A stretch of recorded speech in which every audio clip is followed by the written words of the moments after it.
ओम नमो नारायण। आज म यो विचार सागर ग्रन्थको दोस्रो अदालतको 8औं भागमा रहेको छु र आज मैले हजुरहरूलाई एउटा शीर्षक आएको छ। यहाँ यस शीर्षकका बारेमा बताउने छु। संस्कार रूपमा सबै पदार्थ विद्यमान छ, यो शीर्षक हो। अब यसको व्याख्या हुनेछ, धैर्य गर्नुहोला। संस्कार रूपमा सबै पदार्थ विद्यमान छ, यो शीर्षक। वेदमा अहंकारादिको उत्पत्ति मानिएको छ। यद्यपि अहंकारादि स्वरूपतः अनादि होइनन्, तथापि प्रवाह रूपबाट विचार गर्दा सबै वस्तु अनादि हुन्। किनभने सबै वस्तुको प्रवाह नष्ट हुँदैन। अनादि कालमा यस्तो कुनै समय थिएन होला जसबाट घट नभएको होस्। यसकारण घटको प्रवाह अनादि हुनु सिद्ध हुन्छ। प्रलय कालमा पनि सुषुप्ति समान सबै पदार्थ संस्कार रूपमा विद्यमान रहन्छन्। यस प्रकार प्रपञ्चको प्रवाह अनादि हुनाले प्रपञ्च पनि त्यसै विषयमा मात्रै शंका हुन्छ। प्रथम अध्यासको हेतुबाट संस्कार बन्दछ, परन्तु सिद्धान्तमा कुनै पनि अहंकारादि वस्तुको अध्यास चाहिँ सर्वप्रथम चाहिँ होइन, तर आफूभन्दा पूर्व अध्यास र सबै वस्तु उत्तरोत्तर हुँदै जाने हुन्छ। यस्तो किसिमको शंका गर्नु नै बेकार छ। यस प्रकार तजातीयको पूर्व ज्ञानजन्य संस्कारबाट अहंकारादि बन्धनको अध्यास हुन्छ। यो प्रथम चरणको अर्थ हो। अब अर्को शीर्षक आएको छ। यहाँ शीर्षक छ प्रमेय दोषको खण्डन। यो पहिले भनिएको थियो कि 3 प्रकारका दोष नै अध्यासको हेतु हो र बन्धन हुनुमा अध्यासको कुनै पनि दोष रहँदैन।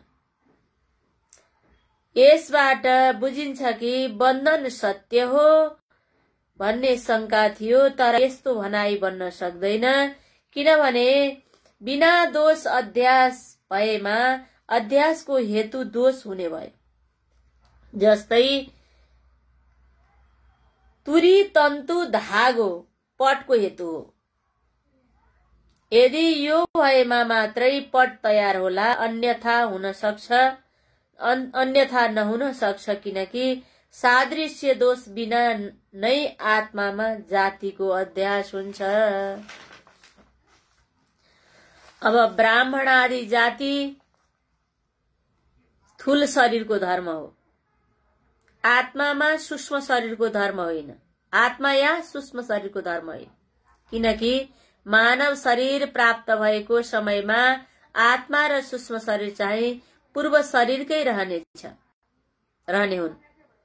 आत्मा र सूक्ष्म शरीर उनका पूर्व शरीरमा जुन थिए, वर्तमान शरीरमा पनि त्यही रहने हुन्। तर जाति चाहिँ जुन पनि हुन सक्दछ। यही नियम यो छैन कि जुन जाति पूर्व शरीरमा थियो त्यही जाति वर्तमान शरीरमा हुनुपर्छ भन्ने छैन। पूर्व उच्च जातिको शरीर अहिले नीच जातिको हुन पनि सक्छ। अहिले उच्च जातिको पछि नीच जाति पनि हुन सक्छ। तर आत्मा र सूक्ष्म शरीर मोक्ष नहुन्जेलसम्म उही नै रहन्छ। अब यस संशयको समाधान यस प्रकार गरिन्छ। यदि आत्मा या सूक्ष्म शरीरको धर्म जाति हो भने उत्तर शरीर अन्य जातिको हुनुपर्ने हो। तर त्यस्तो त कतै शास्त्रमा उल्लेख छैन। यसकारण आत्मा र सूक्ष्म शरीरको धर्म जाति होइन रहेछ र जाति भन्ने कुरा थूल शरीरको धर्म रहेछ। ब्राह्मण, क्षत्रिय, वैश्य, शूद्र आदि महु यस्तो आत्मामा जातिको अध्यास बनेको हुन्छ। जस्तै डोरीमा सर्प परामर्श दृष्टिले छैन तापनि अज्ञानद्वारा सर्प ठानिन्छ। अज्ञानद्वारा त्यहाँ भ्रम परेपछि डोरीमा सर्पको अध्यास रहन्छ, डोरीलाई सर्प ठानिन्छ। त्यसै गरी आत्मामा जातिको भान रहनु नै अध्यास हो, यही अज्ञान हो। यस प्रकार आत्मामा जातिको अध्यास भएको छ, तर आत्मा र जातिमा सादृश्य छैन तापनि अध्यास चाहिँ छ। आत्मा व्यापक छ, आत्मा व्यापक र जाति परिच्छिन्न छ। आत्मा प्रत्येक व्यष्टि हो भने जाति समष्टि पराको, आत्मा विषय हो भने जाति विषय हो। यस प्रकार आत्मामा विरोधी जातिको पनि अध्यास रहेको छ। द्विजाति भनेको त्रिवर्ण बुझिन्छ, ब्राह्मण, क्षत्रिय, वैश्य, किनकि उपनयनद्वारा दोस्रो जन्म हुनेछ। उपनयनद्वारा दोस्रो जन्म भएकाले द्विज बनिन्छ। आत्मामा सादृश्य बिना नै जातिको अध्यास रहन्छ। उसै गरी नै सादृश्य बिना नै अहंकार आदि बन्धनको अध्यास पनि आत्मामा रहेको छ। सादृश्य दोष मात्रै अध्यासको हेतु होइन। यदि सादृश्य आत्मा जातिको अध्यास हुनुपर्ने हो तथा संघमा पहेलोपना, मिश्रीमा कटुताको अध्यास हुँदैन। श्वेततामा पित्तताको विरोधी सादृश्य होइन। मधुरता कटुताको विरोधी हो, सादृश्य होइन। यस प्रकार यो मान्न सकिन्छ कि अधिष्ठानमा मिथ्या वस्तुको सादृश्य दोष नै अध्यासको हेतु हुनुपर्छ भन्ने छैन। अब अर्को शीर्षक आएको छ यहाँ। प्रमाता दोषको खण्डन गरिएको छ। प्रमाता लोभ भय आदि दोष नै अध्यासको हेतु हो भन्ने कुरा पनि हुन सक्दैन, किनकि लोभ रहित वैराग्यवान पुरुषमा पनि सिपीमा चाँदीको अध्यास हुन्छ, जबकि उसमा लोभ थिएन। लोभ थिएन नहुनु पर्ने हो, तर सिपीमा चाँदी देखिन्छ। यसमा यो सिद्ध भयो कि प्रमातामा रहेको दोष नै अध्यास भएको भन्ने कुरा मान्न सकिँदैन। नीलो आकाशको दृष्टान्त। अर्को शीर्षक आएको छ यहाँ। नीलो आकाशको दृष्टान्तद्वारा प्रमाण दोषको खण्डन गरिएको छ। यो शीर्षक हो। अब यसको व्याख्या। प्रमाणको दोष पनि अध्यास हेतु हुन सक्दैन। सबै पुरुषमा रूपरहित आकाशमा नीलो वर्णको प्रतीत हुन्छ। सबैले आकाशलाई नीलो देख्छ। आकाश नीलो छ भन्छन् पनि त्यो नीलो देखिएको आँखा रूप प्रमाणमा भएको दोषले होइन, अथवा नेत्रको दोष होइन, किनकि आकाश भन्ने वस्तु छँदै छैन। किनकि आकाश भन्ने वस्तु छँदै छैन, शून्य हो। ख भनेर खम भनेर बताइएको छ।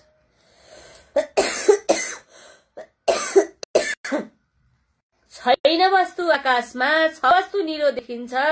छैन वस्तु छैन भएर रहनु पर्ने हो, तर यहाँ वस्तु नीलो भएर भान गरायो। छैन पनि छको भान भयो। आकाश त छैन वास्तवमा, छैन पनि छको भान भयो। यसैले प्रमाणको दोष रहेकाले देखिएको होइन, प्रमाणमा दोष भएकाले अध्यास हुन्छ भन्ने कुरा पनि सिद्ध हुन सक्दैन।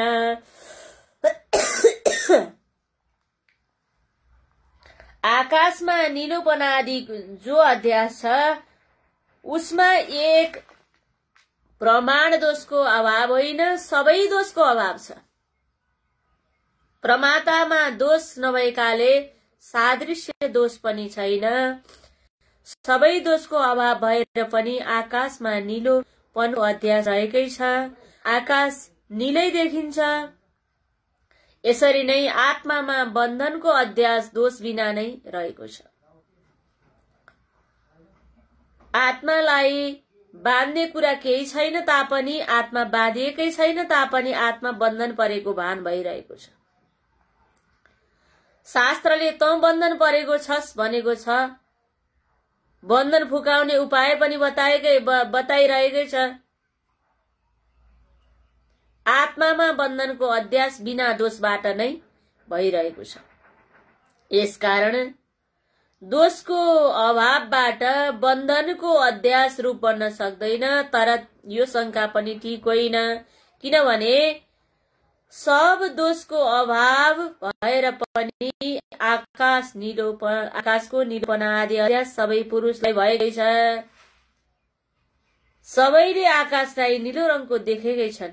यसकारण दोष अध्यासको हेतु होइन। कविताको चौथो चरणको अर्थ हो कि यो हो कि जसलाई आदि दोष छैन उसले मात्र आकाशलाई नीलो देख्छ। यसकारण प्रमाण दोष अध्यासको हेतु होइन। क्षेमको अर्थ कुशल हो। क्षेमको अर्थ कुशल हो। यसको विरोधी प्रमाण दोष अक्षेम हो। ज्ञानको साधनका लागि इन्द्रियहरू प्रमाण हुन्, बिना इन्द्रिय बाह्य ज्ञान हुन सक्दैन। यस प्रकार दोष अध्यासको हेतु होइन। यसर्थ बन्धनको अध्यास हुनुलाई दोषको अपेक्षा रहँदैन। अध्यासका हेतु तीन प्रमाण छन्। अध्यासका हेतु दोष तीन प्रकारका रहेका छन्। 1. अन्तःकरण अज्ञानको विक्षेप शक्तिमा स्थित शुभाशुभ कर्मको संस्कार रूप अदृष्ट नै प्रमाता दोष हो। 2 नम्बर, चेतनमा अन्य प्रमाणको अभावले गर्दा आफ्नो स्वरूप नै प्रमाण हो। यही स्वरूपमा स्थित अविद्या प्रमाणमा रहेको दोष हो।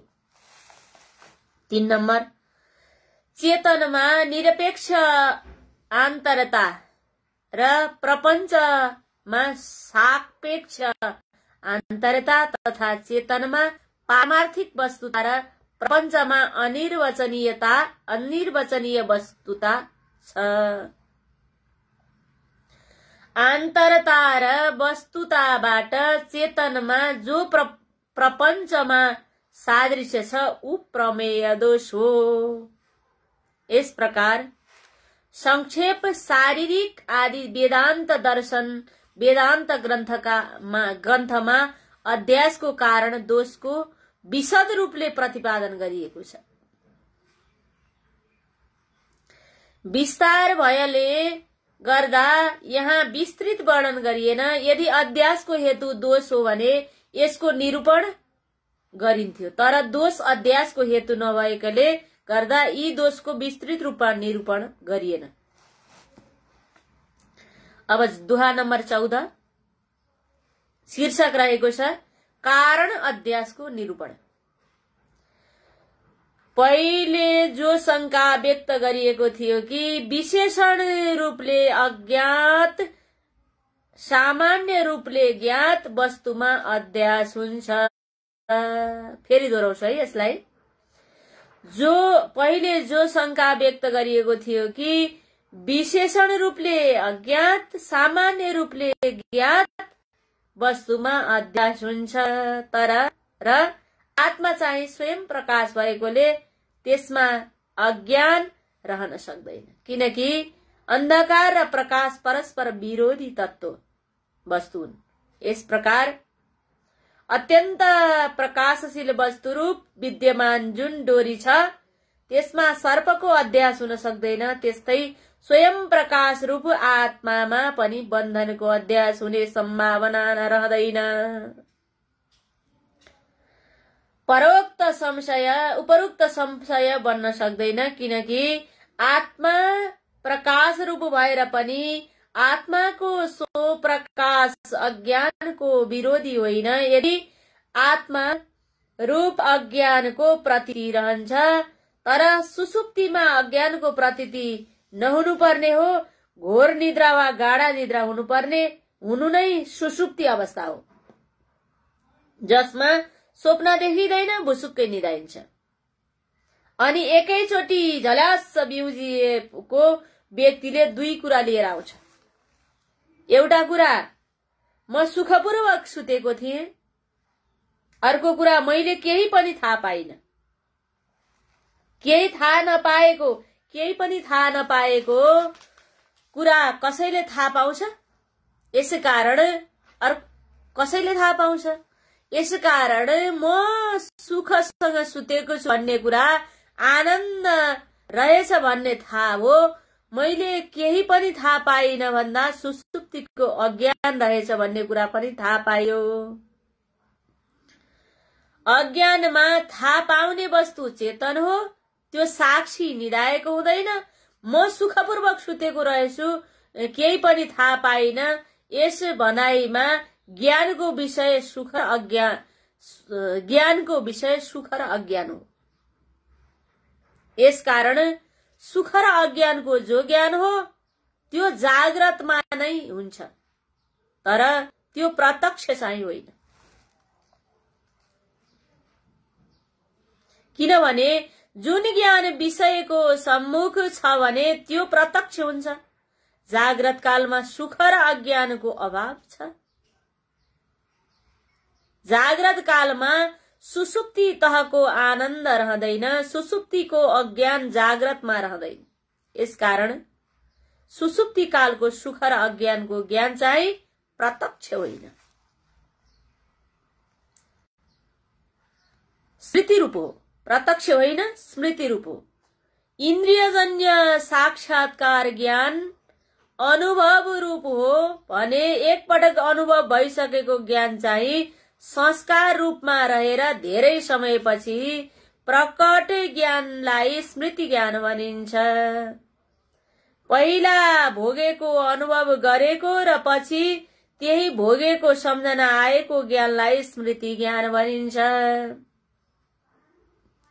यसकारण स्मृति ज्ञान अज्ञात वस्तु नभएर ज्ञात वस्तुकै हुने हो। सुसुप्तिको ज्ञान अन्तःकरण र इन्द्रियजन्य होइन। सुसुप्तिमा अन्तःकरण पनि अज्ञानमै लय भएको हुन्छ। सुसुप्तिमा अन्तःकरण र इन्द्रियको अभाव रहन्छ। त्यसैले सुसुप्तिमा आत्मा स्वरूपको ज्ञान रहेकैले जाग्रतमा सुसुप्तिको अनुभवको कुरा भन्न सक्छ। ज्ञान र प्रकाश भन्नु एउटै अर्थको सूचक हो। यस प्रकार सुसुप्तिमा आत्मा प्रकाश छ। प्रकाश रूप आत्मामा सुख र अज्ञानको प्रतीति हुन्छ। यदि आत्मा रूप प्रकाश अज्ञानको विरोधी हो भने सुसुप्तिमा अज्ञानको प्रतीति हुनु हुँदैन थियो। तर आत्मा प्रकाश रूप त हो, किन्तु आत्माको स्वरूप रूप जुन प्रकार छ त्यो अज्ञानको विरोधी होइन, अज्ञानको साधन नै हो। यही अब अभिप्रायले वेदान्त शास्त्रको कथन छ कि सामान्य चैतन्य अज्ञानको विरोधी होइन, विशेष चैतन्य नै अज्ञानको विरोधी हो। सुसुप्ति अवस्थाको साक्षी चैतन्य सामान्य चैतन्य हो। परिपूर्णतम आकाश जस्तै रहेको पूर्ण चैतन्य सामान्य चैतन्य हो भने वृत्तिमा स्थित चैतन्य विशेष चैतन्य हो। वा ब्रह्माकार वृत्तिमा आरूढ चैतन्य विशेष चैतन्य हो। जस्तै काष्ठादिमा स्थित सामान्य अग्नि, त्यो अग्नि अन्धकारको विरोधी होइन, किन्तु मन्थनबाट प्रकट अग्नि वृत्ति रूपले स्थित भएको अग्नि नै अन्धकारको विरोधी हो। त्यो अग्निले मात्रै अँध्यारो हटाउन सक्छ, त्यस्तै व्यापक चैतन्य अज्ञानको विरोधी होइन। अन्तःकरणको वृत्तिमा आरूढ चैतन्य अज्ञानको विरोधी हो। यसैले मात्र अज्ञान नष्ट गर्न सक्छ, अज्ञान नष्ट गर्ने अर्को उपाय छैन। यस प्रकार केवल चैतन्य अज्ञानको विरोधी होइन, तर वृत्ति चैतन्य चाहिँ अज्ञानको विरोधी हो, अथवा चैतन्य सहित अन्तःकरण वृत्ति अज्ञानको विरोधी हो। प्रथम पक्षमा अज्ञानको नाशको कारण चैतन्य हो, वृत्ति चाहिँ सहायक हो। द्वितीय पक्षमा अज्ञान नाशको कारण वृत्ति हो भने चैतन्य चाहिँ सहायक कारण हो। यो भनाई अवच्छेदवादको रीति हो। आभासवादमा सामान्य चैतन्यको समान विशेष चैतन्यलाई मान्दछ, परन्तु वृत्ति सहित आभास अथवा आभास सहित वृत्ति अज्ञानको विरोधी हो। यस प्रकार प्रकाश रूप चैतन्य अज्ञानको विरोधी होइन, किनकि चैतन्यमै आश्रित रहेको जुन अज्ञान छ, त्यही अज्ञानले आवृत आत्मामा बन्धनको अध्यास बन्दछ। चैतन्यमा रहेको अज्ञानले नै त्यही चैतन्य रूप आत्मालाई बन्धन पारेको छ। बन्धन हुनुमा अरू कारण छैन। अब यो बुझ्न सकिन्छ कि सामान्य रूपले ज्ञात भएको र विशेष रूपले अज्ञात भएको वस्तुमा नै अध्यास हुन्छ। तथापि पूर्व आत्मामा सामान्य र विशेष भाव छैन। यसकारण आत्मालाई निर्विशेष मानिएको छ। निर्विशेष आत्मा ज्ञात र अज्ञात हुन सक्दैन। यसकारण आत्मामा अध्यासको सम्भावना छैन भन्ने संशय उत्पन्न भयो। अब गुरुले भन्नुहुन्छ, अर्को शीर्षक रहेको छ आत्माको प्रतीति। यो शीर्षक हो।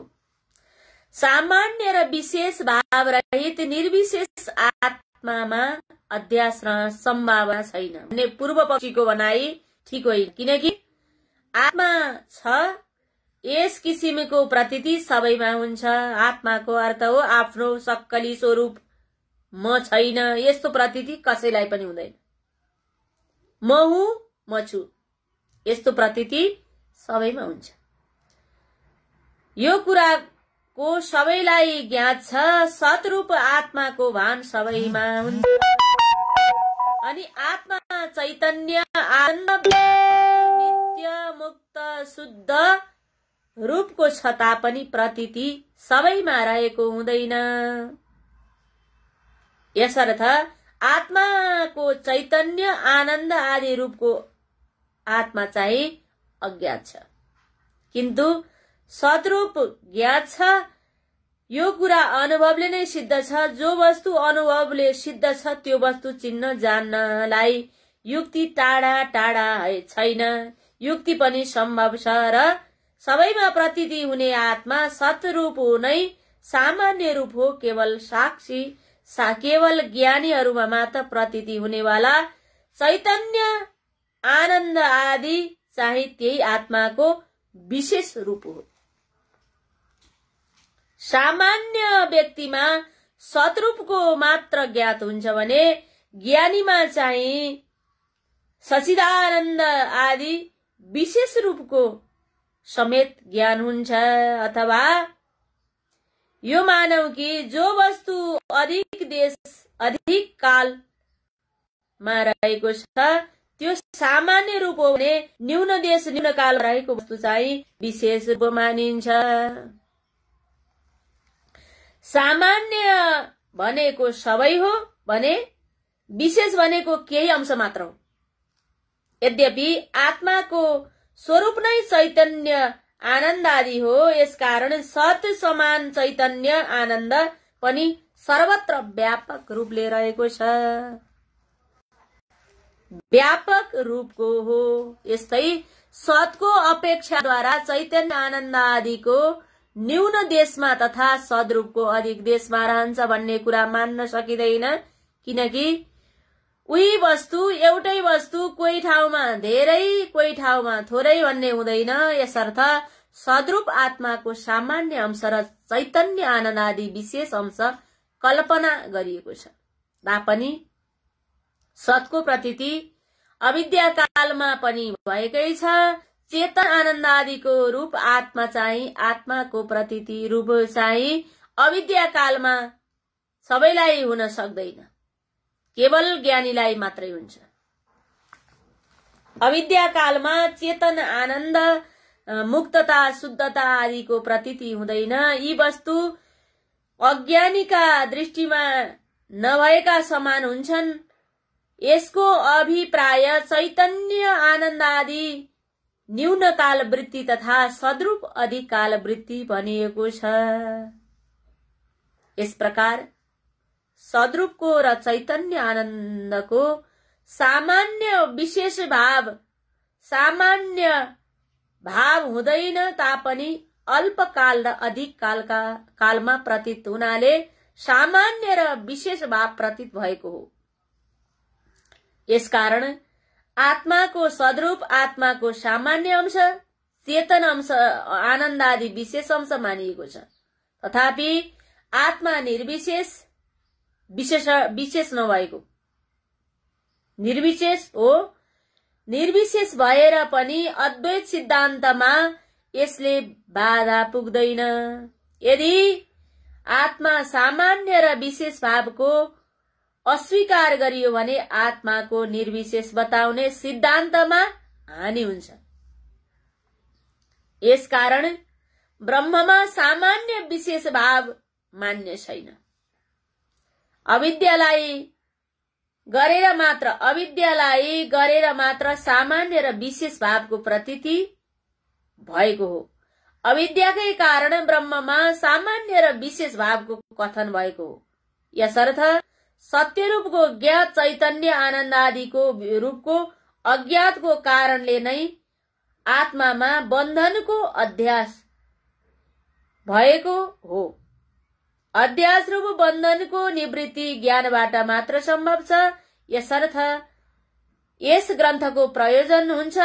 पूर्व पक्षीको यस्तो कथन थियो कि काम्य कर्मलाई छाडेर नित्य नैमित्तिक र प्रायश्चित कर्म गर्नै पर्छ।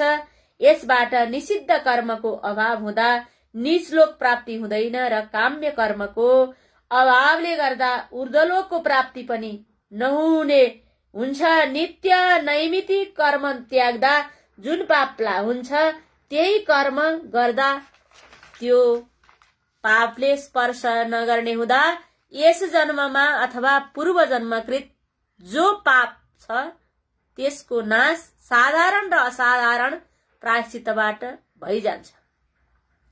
पूर्वकृत काम्य कर्मको फल इच्छाको अभाव हुँदा प्रायश्चित कर्म पनि मुमुक्षुका लागि आवश्यकता छैन। यसकारण मुमुक्षुहरू ज्ञान बिना नै मोक्ष प्राप्त हुने हुन्छ। कर्म त्यागी व्यक्तिहरूका लागि निषिद्ध कर्मले नरक र काम्य कर्मद्वारा स्वर्ग प्राप्ति हुने फल